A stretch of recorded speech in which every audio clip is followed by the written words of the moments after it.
Hey there, listener. Have you noticed patterns, maybe mental or physical or emotional patterns that seem to go on in this circular way inside your body and your consciousness? Has this ever felt frustrating? Maybe even like a never ending cycle upon cycle of experience? And what might those cycles be trying to inform you of? What might those things that you're experiencing over and over might be saying about the way that you're living your life or the way that you're connecting to your body? We're going to explore all of this and more in today's podcast. I'll be speaking with Wyld Lee, a certified five rhythms teacher, family constellation facilitator. We are going to explore the way that this particular practice, five rhythms, has helped Wyld change the trauma stored in her tissues. So stay tuned.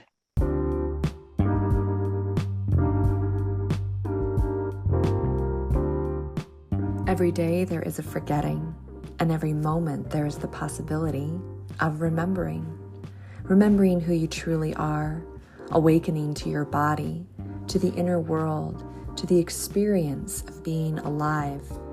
Here is where you find the beauty, the joy, and here is where you free your soma. I'm your host, Aimee Takaya.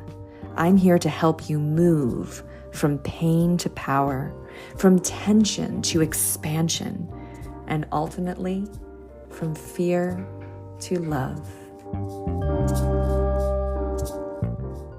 Hello, so nice to meet you.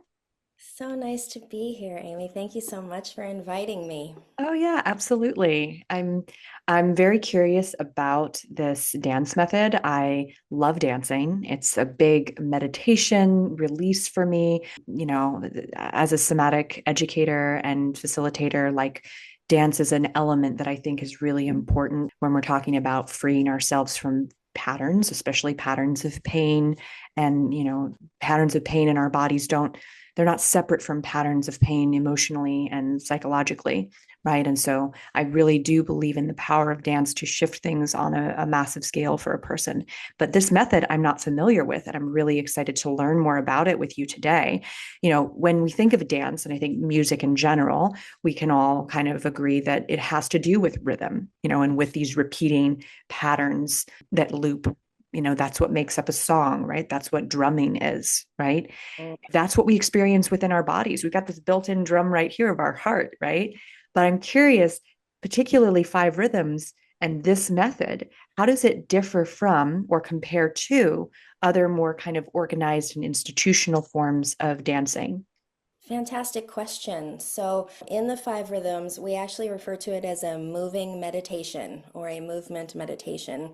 So, while it does explore the free and liberated movement of your animal body, it also has a very deep cosmology where we give the mind a job to do. Where, as we move through what is called a wave, an hour-long dance that has a very specific map that we take our dancers through so that different energetic qualities are explored in the body.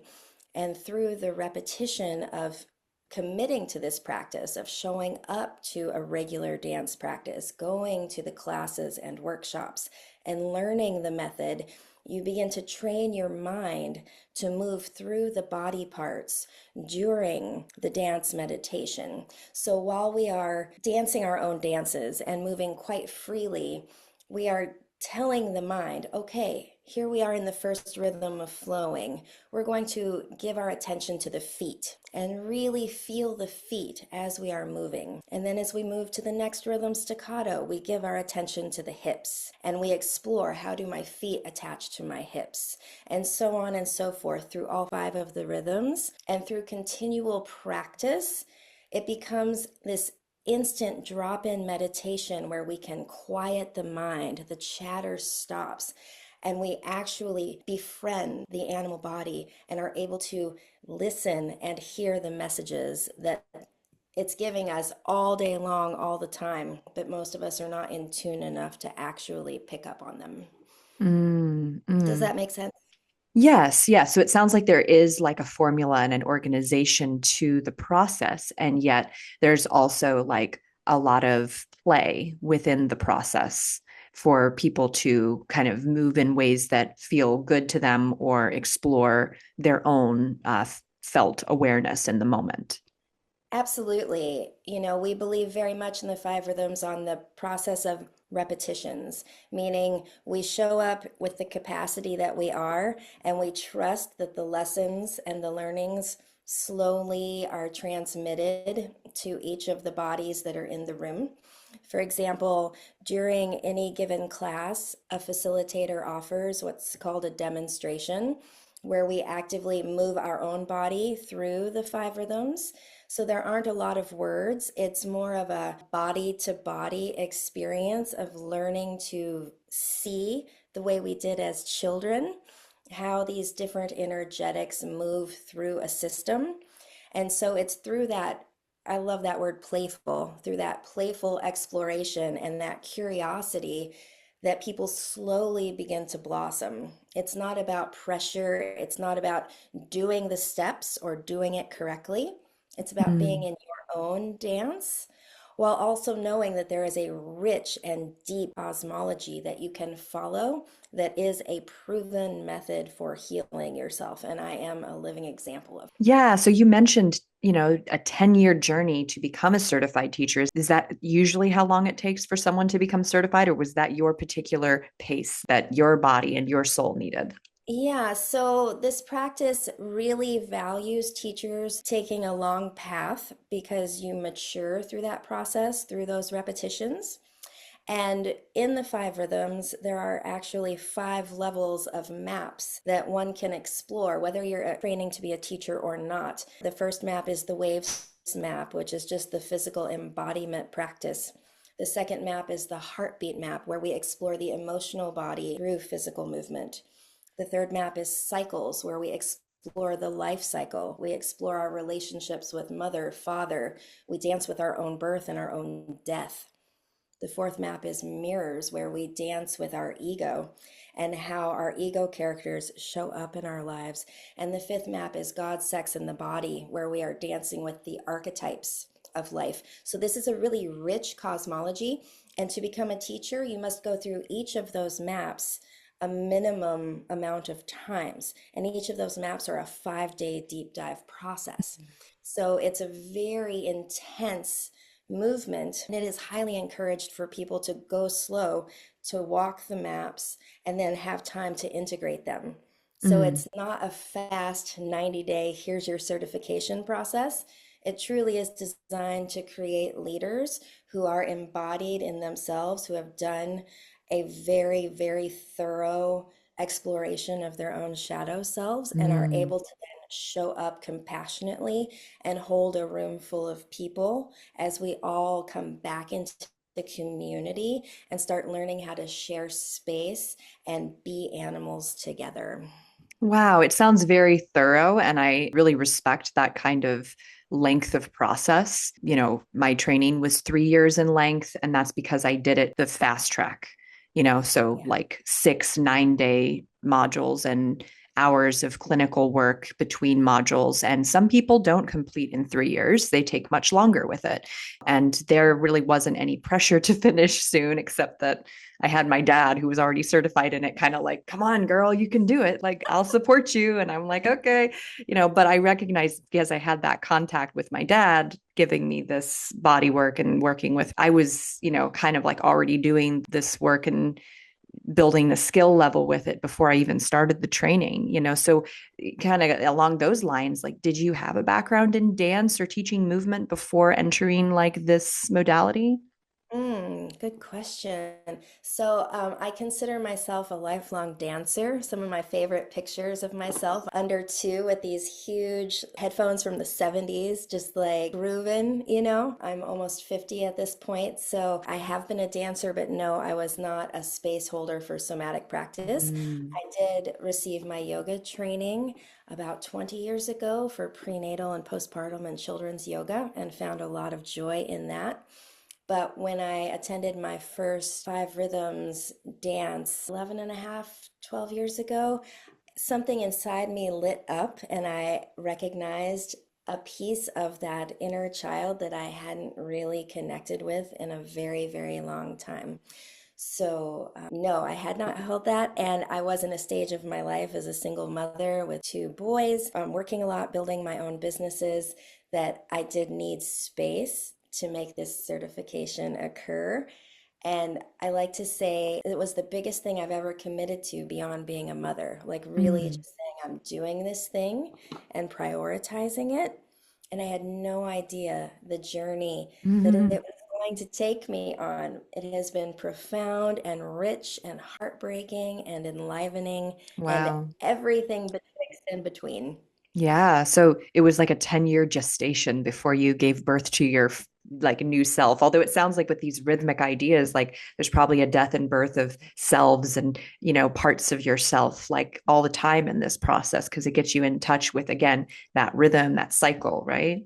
Exactly. Yeah, I'm walking these maps, maybe once every 2 years for each particular map, but I also had a weekly, twice a week dance practice. I have transformed so many times. The word we use in the five rhythms practice is a shapeshifter. I feel like a massive shapeshifter, and I am profoundly grateful for the tenacity and resilience that this practice has gifted me through this process and the trust that I have in my feet, in my Mm. ability to be dynamic and continue changing in a world that is requiring it of us. Right, right. Yes. And so, like, let's kind of go back to, when you started the practice or even maybe the first few years of this training process, right? What particular challenges were you facing that this practice started facilitating like a shifting? Was it physical pain in your body? Was it psychological, emotional wounding? What was it that was kind of at the forefront and what kind of layers started to move? Did you know that your muscles are holding on to thoughts, memories, and feelings?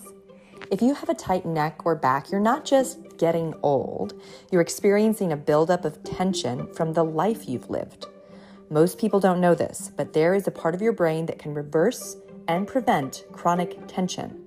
When you relax your muscles, you not only move better and regulate your nervous system, but you also free yourself from the grip the past has over your body. So you can live with freedom, confidence, and enjoy your life now. How does that sound? Join me, Aimee Takaya, and discover what my clients are raving about at youcanfreeyoursoma.com. Absolutely. So, I am a rape survivor and I have a lengthy history of sexual assault and abuse to this beautiful animal body. And despite decades of mental health therapy, it was this practice that allowed me to unlock the final key of that unraveling so that I can just say this out loud and not feel any feelings about it. Like, I feel pretty neutral. Like, these things happen to me, Right. and my body has been able to share her story through my dance practice. I have shed so many tears on a dance floor. I have been able to de-armor the animal body and recognize how many ways I was not allowing myself to have true and rich connection because I had had my trust broken in the past. And how do you how do you explain that to someone, that I can have a dance practice and it teaches my body how to come back into relationship with the other by Right. first coming back into relationship with myself, Well, right? it's hard to It's explain if somebody hasn't experienced a somatic modality before and also experienced a teacher that has been profoundly shifted by a somatic modality. Because it's like, again, not just what you're doing, it's how you're doing it. And as you mentioned before, the length and the depth that you're going through to become a teacher, the teachers are carrying that imprint in their nervous system that you're co-regulating with, that you're connecting with during a session. It's not just a dance class like Zumba, which right. most people would think a dance class, right? It's something that is much more, neurally and somatically connected within our physical body. It's not just movements, it's embodied movements. Exactly. And there is a concept in Five Rhythms where we are, as the facilitator, my one of my main jobs is to track and hold the unified field, meaning I have hawk eyes on the room. I am watching the energy move. I am tracking people. I keep the space safe enough for you to explore. I can't say it's a safe space because the things that arise can feel incredibly agitating or dangerous if you've not begun to experience somatic healing. But through this in-depth training, I feel so skillful in holding a space and allowing these things to unfurl. And it is, I sense it is that confidence that I have in the practice that translates the confidence in other dancers to begin exploring these depths. Right. Well, as you said, like you're coming from a more neutral space with your own history and your own patterns in your body. This practice has helped, it sounds like it's helped you unwind and neutralize some of the charge that was Yeah. being held. And so that is a certain level of confidence that, the things that are difficult are not going to persist and persist. They can be softened and gradually neutralized over time as we hold a sense of confidence and safety that we can experience them and it's not going to destroy us. Right. And I'll bring back that word playfulness because that is a big part of my vibe on a dance floor is really bringing in a sense of ease, no pressure, an opportunity to play. And these things will just naturally and effervescently arise to the surface when there is that sense of no pressure. And I just want to say that because people can sometimes hear these conversations and be like, oh, I don't know if I've Mm-hmm. got it in me to go there or explore that. I'm just wanting to come and sweat and get my groove on. And that's fine too. But in these types of spaces where the intention is held so strongly, where there is a sacred altar set up to hold the space, where the facilitator builds this incredible map of music that is going to take you through a journey. And you're in a room, particularly that contains seasoned dancers who know the practice already. It's magic to watch a room unfold and allow their feelings to come to the surface. Yeah, yeah. And I mean, I like to tell people with this, like the somatic healing process when they're new to it, and maybe you have, an opinion or a view on this that's similar, which is that, we can trust your body to unleash and unfurl at its own pace and its own timing. And so, whatever is showing up or not showing up for you, we're going to trust that that's what your body's ready to go through. That's what your body's ready to process. And so, some people, I do these somatic movement events at my like a day retreat or something like that. And sometimes people are like, "Oh, how intense is this going to be? Like, am I going to be like crying and writhing on the floor?" And I'm like, well, some people experience emotional releases, but it's not super common for, for a beginner, for a first time person to have that experience. Maybe, some circumstances, they might have an emotional release the next day when they're at home in their personal space and they're not observed anymore by anyone and their nervous system is down regulating even further after the somatic work that we've done, right? So it really is not it doesn't have to be an extreme experience. It can be little by little, bit by bit over time, right? Yes, the magic of repetitions, the Mm, magic. And I use the word titration a lot. mm, That when we begin to trust the animal body, we can trust that they know how to titrate experiences. They know how to allow the right amount to come through. Because your body's entire job is seeking for homeostasis in every level, mind, body, heart, and soul. Like we can trust that. That is what your body is ultimately seeking at all times is balance and health. mm, And so, yeah, leaning into that full trust, that in and of itself is a huge step. Most of us don't trust our bodies yet. right. We have been so divorced from the natural language that is always speaking to us. Yeah, well, that's a powerful point to bring up. And maybe, we can loop back on some of the, this idea of feeling frustrated with the rhythms that you've been on, kind of like being frustrated with the patterns. If you have someone coming to you and they're frustrated with, every time I dance or move, like my lower back hurts, or every time I get up to dance, I feel self-conscious. And they're saying it like this repetitive thing. It's a thing that happens often and in a pattern for them. And they're observing that pattern with frustration or anxiousness. What would you say about the pattern they're observing and what it might be saying or not saying? Like, how might they start interacting with it? Absolutely. So I find that the most common response when there is a pattern is that we are resisting it. Mm. Of course, you don't want to feel pain, you don't want to feel discomfort or self-consciousness, but the creator of the five rhythms, Gabrielle Roth, she is quoted often as saying, the only way out is through.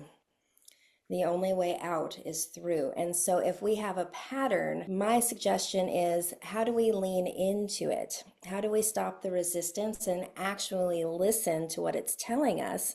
And through my own personal process and working repetitions and staying with it, the body gives us these patterns or these shapes or these impulses through the nervous system to tell its story. It's telling us a story. Mm. And we may or may not ever understand it. It may be something connected to an occurrence that happened in our lives. It may be the way we slept the night before. I don't need to necessarily always know the information to know that your body is simply telling you something and wants attention. Mm. So we slow down.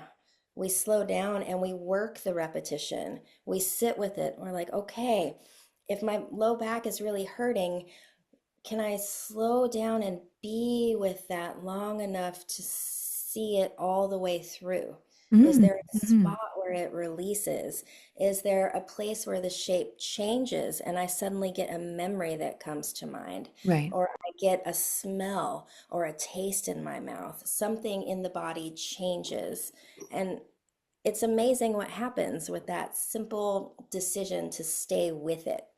I love that. It's very, very parallel to the what I was trained with, which we called going with, or the art of going with the muscle pattern, the tension pattern, instead of pulling against it. So instead of focusing on, when we have a tight muscle, like stretching it out, in my method, we go into the contraction and slowly come out of it, and then go Mm. into the contraction and slowly come out of it. And then we do the other side. And when we do the other side, there might be a little stretching, but what we're focusing on is what's being engaged, right? And going with the pattern, and if it's pulling a lot when you go the other way, you're like, oh, this wants more attention, right? This muscle needs a little more love before I go to the other side. And so I don't know, what you're describing sounds like it's a different system in terms of like how it's being done, but it sounds very congruent in terms of what I've understood about unwinding pain and tension. And yeah, so I'm intrigued. This is very exciting. When you work with people in groups, is it something that's practiced primarily in person? Do people do this online? What's the difference, do you feel, if it's being done online? What changes? And this is always such a great question to ask with somatic modalities. And how does it change when we're not in person? Absolutely. So there wasn't a lot of online Five Rhythms experiences until the pandemic changed a lot of work for a lot of people. And now there is a very healthy, robust online practice. And what I have felt is, of course, when there is an in-person element and experience, you get that nervous system regulation, you get the group animal experience, which is quite different.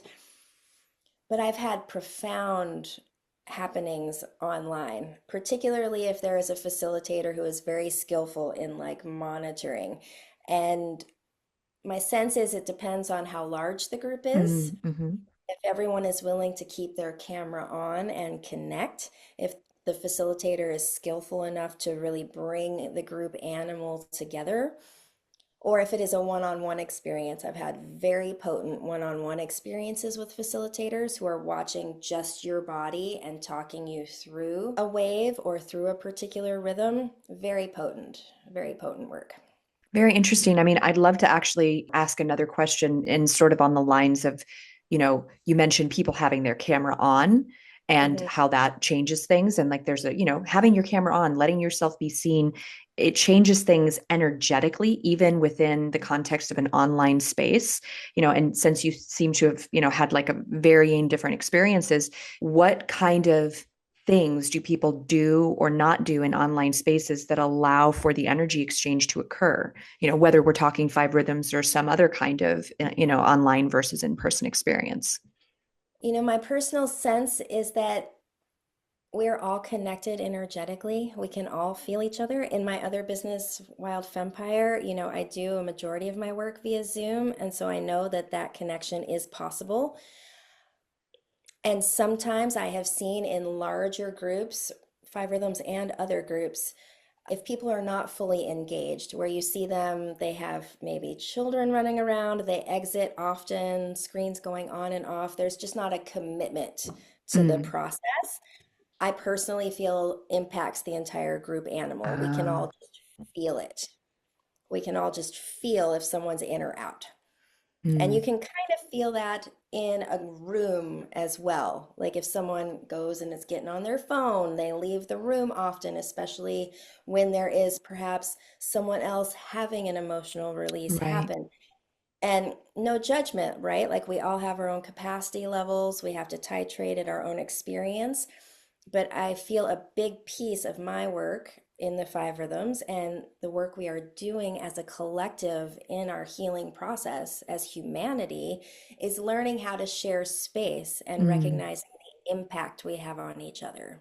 Right. And it's not just energetic space. I mean, it is energetic space, but it's our physical body space. And I think one of the things I've noticed with, everything going very Zoom, since the pandemic is that there's certain orientations that we have in person that we just don't get to have when we're on a Zoom call. Like you don't know how tall somebody is. You don't know what their physicality feels like. You get like Right. this tiny little bit of information about who the wholeness of who they are. You're not seeing them, in this whole multidimensional layer. And I think, like you said, it is possible, especially if you have an energetic sensitivity, to connect with someone in a deep, kind of whole way, but it's still never going to replace, like I said, that physicality of being in their actual presence, right? Right. Absolutely. It's a totally different game, but quite useful if someone doesn't have, let's say, your modality or five rhythms in their location. You Right. know, I am so blessed to live where I live. I have, including myself, three five rhythms teachers. There's always a class to go to, but not everyone has that.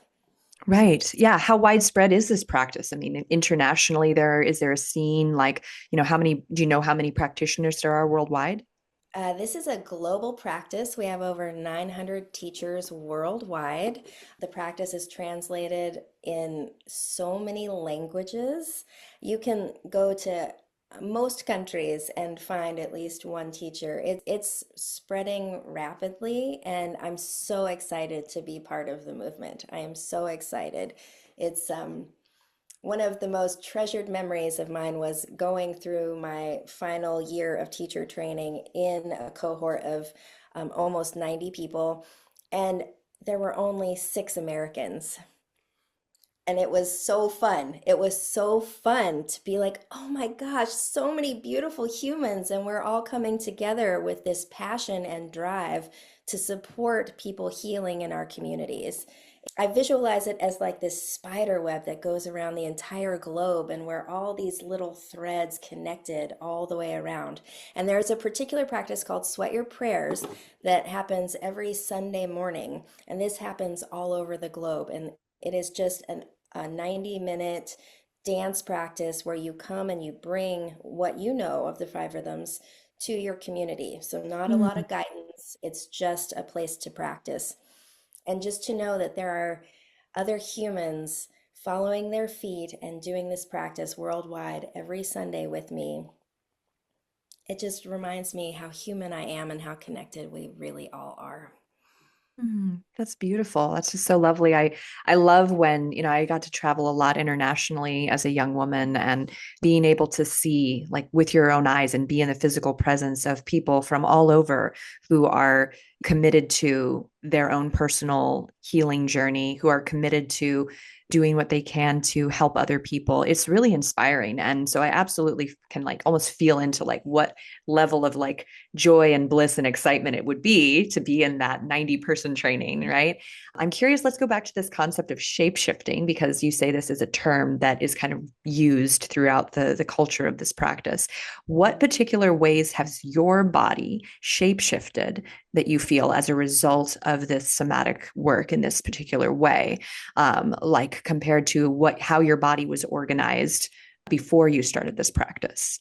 Yeah, so just to clarify, shapeshifter is one of the archetypes. So Oh, I okay. can't Yeah. recommend anyone read Gabrielle Roth's books. She has several books out, Maps to Ecstasy, Connections, and Sweat Your Prayers. They give a really great breakdown of the cosmology so that you can mentally grok it before you go feel the room of a five rhythms practice. So for myself, my body, I had no idea how rigidly I was holding myself, particularly on the right side of my body. I had a lot of clenching and a real frozenness in my hips, which is very common for sexual assault Yeah. survivors. You know, we tend to close the hips off. We don't want to really bring attention to ourselves. So, just from a physical standpoint, I have received unwinding and openness, and I'm still learning, still working with it, but finding more flexibility, more freedom, more movement. For myself, I would say the biggest healing has come through the emotional component, allowing myself to release all of that stuck emotion and tension that was in my body and in my tissues. And through that process, just being confident and comfortable in my own skin. Mm. Like, number one, I can just dance goofy and like have fun. I can cry on my knees in a room of 50 people and not feel any self-consciousness whatsoever. Sometimes my practice takes me to the floor. And 10 years ago, I would have never gotten on my hands and knees in front of strangers. That is such a vulnerability. I am so comfortable in my own vulnerability that it is a transmission for others to be like, oh, we just can be animals and we can do what we need to find more movement, more freedom in our bodies, and to be present with what the body is actually requesting. Like, for example, right now I am healing from a dislocated kneecap.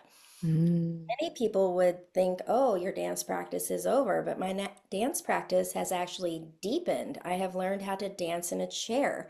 I have learned how to dance leaning against a wall. I have learned how to listen to the patterns that had weakened my left leg in a certain way that allowed this injury to occur. Like, oh, I've always turned to the right. How interesting that is. Yes, yes. Well, it goes right back to the pattern that you mentioned earlier, which was the clenching and the tightness on your right side.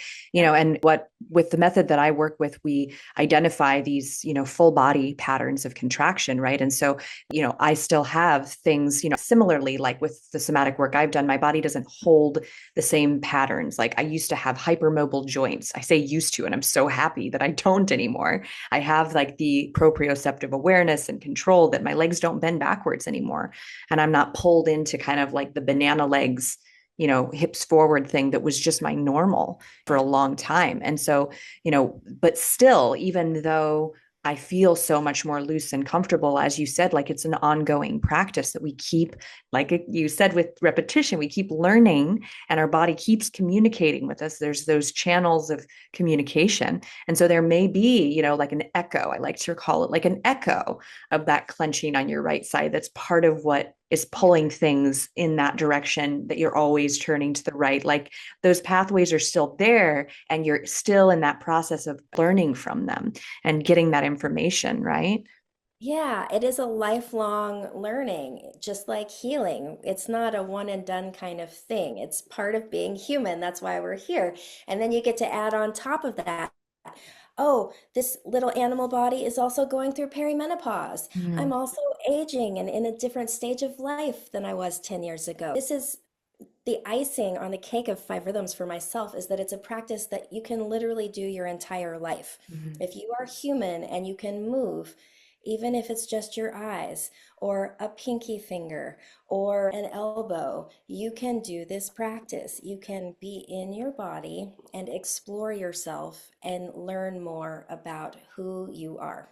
Yeah, this is wonderful. I'm so happy to learn about this and I'm so happy to share this with our audience and the people who are out there. So, maybe you can give us a little sneak peek into how this practice or this work relates to the other work that you do as a seer, as a guide, how has this somatic practice given you the capacity to explore those other things and in what way? Yeah, so I am an intuitive and I've done that work for several decades, and adding the somatic component just really rounded out what I'm able to give people because I am now so cognizant of how our nervous systems regulate with one another and watching an animal body and how it shifts and moves while someone is sharing a story, while someone is having an emotional release. I'm able to have this holistic framework in which to hold someone in a one-on-one experience. So I call them instinct and intuition sessions, where we really get to go through what's coming up for you. You have space to speak, you have space to receive guidance, and we have an opportunity to move with the body and really integrate how all of that knowing goes from the brain down into the system. So it's a very well rounded approach to finding relief when you're feeling in chaos.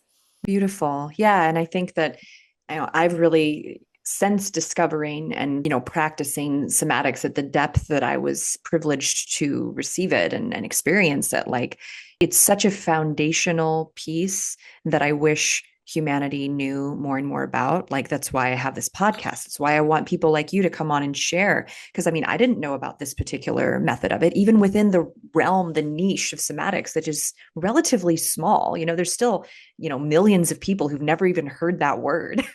You know what I mean? But we don't know about each other. We don't, even within the somatic world, we're not aware of each other and these different ways that people can be creating this foundational piece inside of themselves, this sense of connection. And as you put it, like being alive to our animal body and connected to that part of ourselves in a way that is reverent versus diminishing, or there's a whole opposite side of the spectrum here where your body is just this dumb animal that you're trying to like override to get to a higher consciousness or a higher framework. And that's what sets us apart from animals and all of that, right?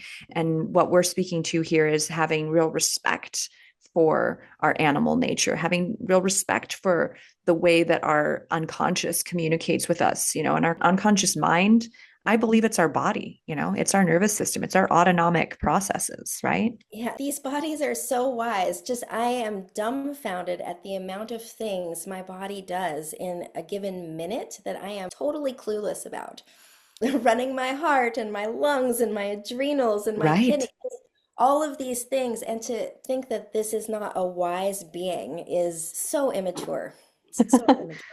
Yeah, I mean, I'm with you on that. And yet I do remember a time before I became somatically aware in myself that I felt like my body and the messages and the things that were going on were just a big annoying inconvenience, and I was Yeah. frustrated and I felt like my body was punishing me or that God was punishing me through my body because it didn't understand, what these messages are saying. I didn't know how to start communicating with them.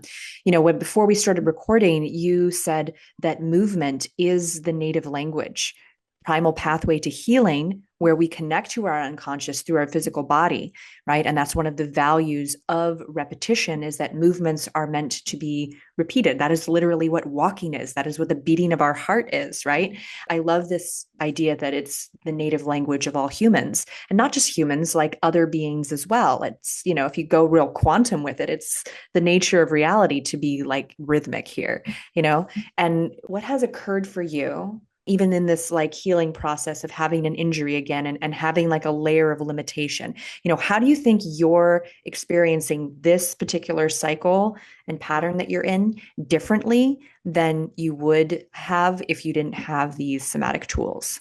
Yeah, that's a great question. So, I am a friend to my body, and that is the difference. I see myself as divinity, as soul in my animal body. I've been gifted this beautiful body to have this ride with, and that is so different from my 20-year-old self and the way I viewed this body. And to refer to your previous point, I speak about this in my Wild Fempire work. I believe that the bulk of us have gone through a real domestication process, and that is the reason why we are so divorced from the animal body and our ability to listen and hear what they are trying to tell us. It is the reason why we have so many issues with staying hydrated and eating well, because we don't hear the natural impulses of this animal that came into this world knowing exactly what you need. every moment of every day, right? Like I watch my dog. My dog knows in the spring to eat the fresh greens that are coming out. Nobody taught him to do that. He just knows that it's time to clear the liver and eat some bitters, right? And this happens in that age span of, 4 to 7. We start going to school. We're told we can't go to the bathroom when we need to, that we can't have water except at prescribed times, that we only get food when we're told to. There is this hierarchy that gets employed, and we are told neck up is the only valuable part of us, and the rest of it is simply a transportation unit. Right. And we don't remember how really wise everything below the neck actually is. And when I think about them finding neurons in our guts and in our heart and how we have literal brains going all over our system, if I could just go back to that young version of myself and say, stop listening to everyone else and start listening to your gut, imagine how life might be different. Yeah. It's if you're reminding me, my son asked me this question last night. He's 6 and he asked me, does your body ever do anything without your brain telling it to? And my first response was, well, your brain is not just up here, it's all throughout your entire body. So there's all of these things that are happening all the time, right? You're breathing, your heart's beating. You reach over to pick something up and you can just do it without having to think about it. You just manifested, oh, that cup of tea is now in my face, right? It is not something that you have to consciously think about. And it's only when we lose that control that we start to realize how valuable it is. Like you think about like when you have a respiratory issue and suddenly breathing is a labor and it's difficult and you can't breathe through your nose. And like I remember times like that, I'm like, oh gosh, when I can breathe easily again, I'm just going to be so grateful for that. And then of course we forget, but that one particularly, I've had that, enough repetitions of that thought enough Uh, times that there are moments throughout my day when I take a deep breath and I just go, oh, it's so nice to not have my nose clogged. Right, right. And then getting to the place where you're like, oh, my nose is clogged. I'm so grateful that my body is showing me what I need. Now I need to do a salt rinse. Now I need to take vitamin C. Like really becoming caretakers Yeah, of our bodies. That's what this knee is teaching me now. Really becoming true caretakers from a place of gratitude, even in that work right, makes right. such a different process. A lot of my clients come in and they're like, "Ugh, I'm too busy for self-care." This self-care thing, it becomes this gross task that nobody wants to put energy in. And I ask, if this was a newborn baby, would you be so resentful? Would we be so Mm, resentful of caretaking this thing that needs love and needs support? mm. How can we turn those eyes towards ourselves? Beautiful. Oh, I love that. I love that you brought in like the infant self. And like, that's one of the things that I often will describe when in the movement practice I teach, we're focusing on the letting go part of movement and how does it feel to really slowly, slowly like surrender your weight down onto the surface that you're lying on or sitting on to just feel that like letting go. And in the beginning, it's like people sort of plop. And I describe that as like kind of like dropping the baby, like a little bit, right? We're like not giving it that time to really sensitively place it and let it go onto the surface, on the bed. And, that idea that there's a tender, gentle, sensitive part of us that we can attend to like we would a little baby. I just think that's wonderful that you brought that in because I think people forget that. They forget that they were once a baby and that they still are a baby self and an infant self inside. Yeah, and that caring for that baby can be joyful. It can be a beautiful process. Like, can I fall in love with oiling my feet and allow it to be such a beautiful experience? Yeah. So then this is where, I feel like on the shadow side of what you're talking about here, this is where some of that programming comes in that we've received at some point that the worthiness thing and the not enoughness thing or the too much thing, these different beliefs and conditioning that we have that have us thinking we don't deserve that time to rub our feet and enjoy it. That there's something wrong or sinful or, lazy about taking that time to attend to our body and to groom. Or, I even had the weird hangups about it in my teens where it was like, I was in my grungy phase where I was like, oh, I'm not like brushing my hair, showering, because like that's vain. Like I like judged it as like vanity, and that I Yeah, was going to be different than those girls who are like really vain and spending an hour and a half on their hair before school, right? Like, and there's layers to it because you can see how it was also like a way for me to like, deal with some inferiority and some fear that I had, of like my value or my worth, that comparison thing, right? There's so many layers of it that are going on that can be behind that. I don't have time for self-care, right? totally. And then there's the whole being socialized female and what that means, and objectification and your value as your looks. And it's this transposing. Self-care is not about what you're offering the other. Yeah. This is offering the animal body. And so for myself, it really helps to be like, I am, and my animal body is, and we are here together, right? So I am giving to my animal body. This is not for my partner. This is not to be attractive. This is not all of those things you're mentioning here Right. from your teenage From self, that from right? that third party perspective of seeing Right. ourselves from the third party instead of first person. Exactly. And quite frankly, rebelling from a system that you inherently knew was incorrect, right? You didn't want to be valued for your beauty, even though you're a beautiful human. You wanted to be valued for your essence. It makes so much sense. Right. Yes. Well, and then, we're kind of like pulling back the hood on like the underneath unconscious stuff that's going on, right? And that can be really uncomfortable because we don't even realize like, oh, I've done therapy, I've worked on my self-image, I'm comfortable wearing lingerie, but why is it that I'm still resisting rubbing oil on my feet? Why is it I'm still resisting taking that extra time to just chill and relax in the evening and not stay, in the hustle, past 8 p.m. Right. Yeah, right, which is all mindset. It's a mental game, it's a conditioning that we're moving through.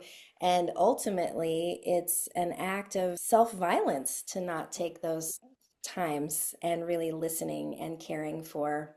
And it's not good or bad or right or wrong, it just is. This is what we've been given in this life, and we are all moving through a major collective rewiring of how to interact. I look at the animal body as the microcosm. Mm, And until we can all learn, how do I hold space for myself? How do I tend myself? How do I share my energy without oversharing and without undersharing? The things we learn on the dance floor. How do we share space? And we don't know how to if we are not each individually resourced inside of ourselves. I believe it all begins with self-love at the end mm. of the day. Yeah, absolutely. And saying yes to a five rhythms class, saying yes to that somatic movement healing workshop that you're curious about, hopping on a call to learn more about, someone like you it's stepping in that direction of self-love. It's saying, I'm ready to begin whatever it might mean to love myself, right? Yeah, through it all, through it all. Because these Yeah. bodies stick with us through it all till the day we die, till our last breath. Like, this body is my best friend. And most of us have been trained to resist the body. Going back to what happens on the dance floor, we resist the pain, we resist the messages, because the truth is life is uncomfortable. It is uncomfortable to be a human animal alive on a planet that is toxic and having its own struggles. It is uncomfortable to be alive in civilizations that are not set up to support thriving. It is uncomfortable. And we have more options than we have ever had to distract ourselves and numb ourselves out and not be present with the discomfort. And yet we Mhm. are not going to shift until we are able to To be with collectively it. Yeah. And in. that's where that rhythm, that cycle can kind of like go all the way full circle and then not keep perpetuating in that particular way. We can get back into our natural rhythm and not stay stuck in these, pain rhythms or rhythms that are trying to get our attention, rhythms that, hey, something's out of alignment, something's not working here, right? Yep. So Beautiful. good. So Oh, good. well, it's been absolutely magical talking to you. I'm very intrigued. So, if you have enjoyed this conversation, if you're also intrigued, definitely check out Wyld's work. You have a workshop coming up you wanted to mention. I do. Yes, I'm teaching a workshop called My Animal Body at March 28th through the 30th, 2025, in the Columbia River Gorge in Oregon, where we're going to be going through the waves map and in particular the L map, which for myself is a tool for recognizing our nervous system when we are in a triggered response and actually utilizing our dance practice as a way to move through that response so that you can walk away literally having a tool that you can work for yourself whenever life is overwhelming and you need some relief. I'm really, really excited to explore this topic. Wonderful. And so this is an in-person event. This is an in-person event. Yes. Yes. Okay, right on. Well, hopefully, like listeners, if you are nearby, if you are on the West Coast in that area, it sounds like a tremendously beautiful time. I'm looking forward to learning more about your practice, Wyld, and thank you so much for coming on the show today. Oh, thank you for having me. It's been a joy. Yeah, do you have any last words of wisdom or something that's coming through to share before we say goodbye? Yeah, there's just plenty of time and it's okay to slow down. Mm, Yeah. beautiful. Thank you. I feel like I needed to hear that today too. So thank you so Of much. course, I needed it also. Right, right. Well, we're in it. We're in the soup. We're in the collective stuff that's all going on, and we're part of it. And, how much can we turn that love back towards ourselves and Yeah. like come home, right? Yeah. Yeah. Yeah. Mm. Beautiful. All right. Loved this conversation. Thank you so much. And we'll talk again soon.